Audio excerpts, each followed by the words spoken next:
How's everybody doing today? It's Sterling Smith from Loot N Booty BBQ. We're back with Green Mountain Grills, and today we're making pizzas. I have executive chef. He's a Michelin star trained chef. He's executive chef at Pane Vino restaurant in Scottsdale, Arizona. I have David Duarte. Thanks, Chef, for coming out. I'm doing great. Thanks for having me. Thank you for coming out. I want you to show us kind of some of the pizzas that you're doing in the restaurant and how the guys in the backyard can use this GMG pizza oven to get kind of the same results that you're doing in the restaurant. Absolutely. One of the pizzas that we do in our restaurant is called a Bosco Pizza. It's a mushroom, sausage, and roasted red peppers, which you can actually roast the red peppers on the grill as well. Absolutely. So everything that I cooked up here can be done on the Green Mountain Grill with the pizza attachment. And what we'll do is we'll just go through the stages of making a pizza. Definitely. And you know, obviously making a pizza, one of the most important parts of the pizza, the dough. Yes. So there's a lot of tips and tricks that we can get the dough to where it's nice and light, it doesn't stick. Can you kind of show us some of the things that you do in the restaurant? Yes, sir. So for us at our restaurant, we use 00 flour. Okay. We have ours is imported, so it gives it, in other words, it's a high gluten flour, so it raises. So you can go to any restaurant, supply store, or even your regular Safeway, Smitty's, Whole Foods, and you can get high gluten flour. It's the same exact thing. 00 flour, it's a finer grain. Yes. Like you said, it has high gluten, so it's going to maintain its elasticity as well throughout the cook. So show us how you're going to put this together, Chef. So one of the things what we do when we do our dough, you'll see it's a nice little dough ball. It's raised. That's the gluten that's inside. So one of the secrets that you guys can use when you're doing this at home is use water temperature that's lukewarm. Don't use cold water because that activates your yeast. So we use fresh yeast in our restaurant. You can use dry yeast if you wish. So what we do is we put our flour out here, and we just use a little bit. And what sort of flour is this? Are you using the special kind of flour? This right here is just AP flour, the initial flour. What we're going to do, one of the big tricks to getting this done, the AP flour you'll see is all we do, you know, a lot of you guys will see that they spin pizzas and everything. I was trained in Italy. So I went to culinary school in Italy. I was trained at Lombardi's Restaurant, which is the original pizzeria from New York. I am a Brooklyn kid. We got a real pizza guy here. I make pizzas the Napolitano way. We don't throw it up in the air. You can see my pizza's spreading right here. We stretch it just like this. So you don't have to be an expert pizza tosser. You don't have to do anything. Flour does get moving around, and then all we do is we make circles. You're just spreading it out with your fingers, you're rolling in a circle, and that flour is going to help it from not sticking as well. And then what I do is in Naples, the pizzas are very thin. One pizza is about 12 inches, and it's designed to eat by one person. You don't share pizza. So Chef, you got the dough all prepped out, it looks nice. I know sometimes when I'm working with mine, I may get a little tear or hole in it. Can you show us any tips or pointers that you have so we can, you know, our customers don't have the holes and the tears, or what they can do to fix that? Yeah, that's a common problem. It happens to us in the restaurant all the time. So one of the things we do to assure that is we make sure our dough comes to room temperature. Most of you guys have it in the refrigerator. Let it sit out for about 20-30 minutes.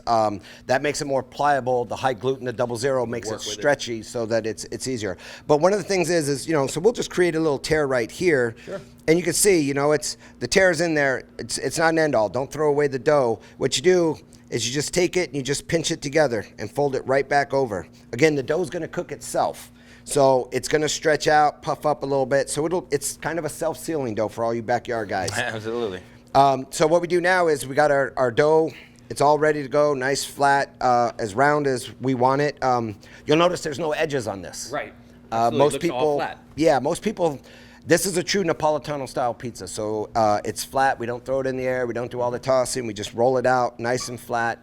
And then with the Green Mountain Grill, it'll cook in a few minutes, and you'll have a nice, crispy, beautiful tasting pizza. What sort of temperatures are you cooking at the restaurant? At the restaurant, we use right around 600, 650 degrees in the restaurant. So we have our Green Mountain Grill set up. We have the pizza oven attachment on it, and we're going to cook around 600, 700 degrees as well. So we want to show you, with that kind of heat, what kind of time are you talking about with this kind of pizza? We look at about 5 minutes. 6 minutes, depending on the actual, you know, your location, the temperature, everything going on, all that affects it. Everybody's cook time is different, and what I like to do until some of my people go to my classes is I go by look a lot. You know, I'm constantly looking at it. If it starts to char, if it starts to burn, take it off, give it a little spin, but I'm always visually looking at, you know, what I'm cooking to make sure that, you know, I have the end result that I'm looking for. Absolutely. As chefs, we always keep an eye on our food. Right.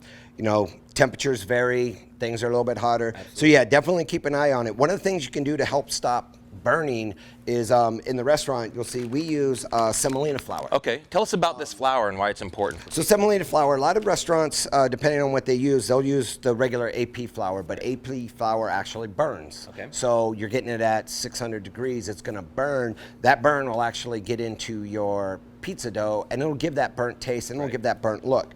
Semolina flour is more grainy, similar to like a grits, or for us Italians, polenta. Okay. Yeah, and you can get it at any local store. It's in your bakery section. But what that does is it creates a very microscopic layer that allows the heat to get underneath and cook that pizza from the bottom up. So it also has that heat and also has that airflow that's going underneath. It's going to have a nice even crust, and we're going to get everything cooked evenly on this dough.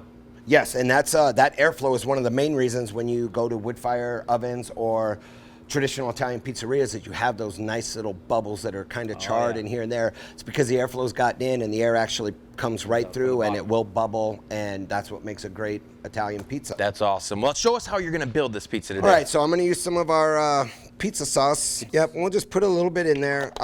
Naples, we don't do a lot of thick sauce pizzas. The sauce is up to you. But just remember, as you put sauce on, you're going to actually have more wetness, so your pizza will be less crunchy. So if you like a more soggy pizza, you'll see there's not a whole lot onto this. So we just spread it around, make sure we get it right to the edge, because we do want that nice little crust on the edge that's going to pop up. Next thing we're going to do is we're going to put a little bit of our cheese on. And is there a certain, this is a mozzarella? This is a mozzarella. We do two different kinds of cheeses in our restaurant. On this pizza, we're actually doing the shredded mozzarella. We shred it in-house. Okay. But then we also have our margherita pizza, which is the traditional first ever pizza invented. And that we use fresh buffalo mozzarella. Ooh, and you can do either or. Just remember, you know, the pizzas, everything in here has moisture. So, you know, the more you put on, that's why we don't want a whole lot of sauce, because it'll get thin, it'll seep through, and it can also be one of the causes to burning is you're putting too much sauce on there and it's seeping through. I got you. So now we're going to put a little bit of Italian sausage, and this is just cooked Italian sausage you can get at any local supermarket. We grind ours and do ours in the restaurant. And at home, when I use my Green Mountain grill, I actually do all this in the grill. So I'll put my mushrooms in a pan, put it in the oven, cook it up, and I saute those, I pull it out. So little term that we use, mise en place, having everything in its place. So I can actually take it out with the Green Mountain grill and the stand that's on it. We can cook everything outside, set it right there, and we can build our pizzas right outside. So I'm not walking back and forth. Yes. So we put this on. So now we have our pizza all set up. This pizza looks amazing, and I know I've been at this stage. I've been right here, ready to put my pizza on. Now I'm trying to get it over to my pill. Sometimes it collapses, sometimes it sticks. Show us some pointers where we can go from this stage, getting it onto the pill, and then into the smoker. Okay, so one of the things we want to do first is we want to get some semolina. And we're going to put our semolina right on our pill, and we're going to put it right at the front, because what we're going to do is we're going to put the pizza on. So we're going to use the surface that we're cooking on. Our pizza's already set, it's nice, it's already been floured. But when we put the pizza pill on, you can see it's kind of at the front. What's gonna happen is the pizza's gonna come on and it's gonna even out this peel. Definitely. So then what we do is we just get this and we just go right in, and you'll see, I'm just gonna take one hand, look how easy it slides on. Slides right in. So when it slides on, if you're worried about it, you can throw a little bit here. Now all these little pizzas all have that little fine grain, so there's a nice little grain under there, and what's going to happen is it acts just like little rolling pins. Right. So when we go to slide it in, you can just slide it in and it'll roll right off, right into the oven. So show us how you're going to launch this right into our pizza oven. One of the key things to putting this in is you don't want to go straight in. Okay. You want to go at an angle, and you can't be afraid of the heat, but the semolina on here is its little rolling pins. So what I tell people do is when you go in at an angle and then just give it a little love, and it comes right off. And you can see there's still some of these little beads in there, and that's what you want. Now all those beads, you see it's already starting to brown. Those beads are getting that airflow coming right through.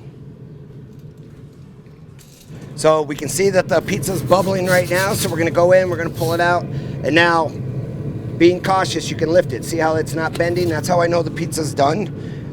Be careful as to not to burn your hand, because you know, it is very hot in there. So chef, this pizza's done. It looks amazing. We got some nice bubbles in here. Tell us when you're cooking in the restaurant and what are when you're cooking a backyard pizza. Tell us something that we can tell when the pizza's ready. Like I said, it's very visual. You can't just put it in and cook it for 7 minutes because it may not be 7 minutes. It might be running hot.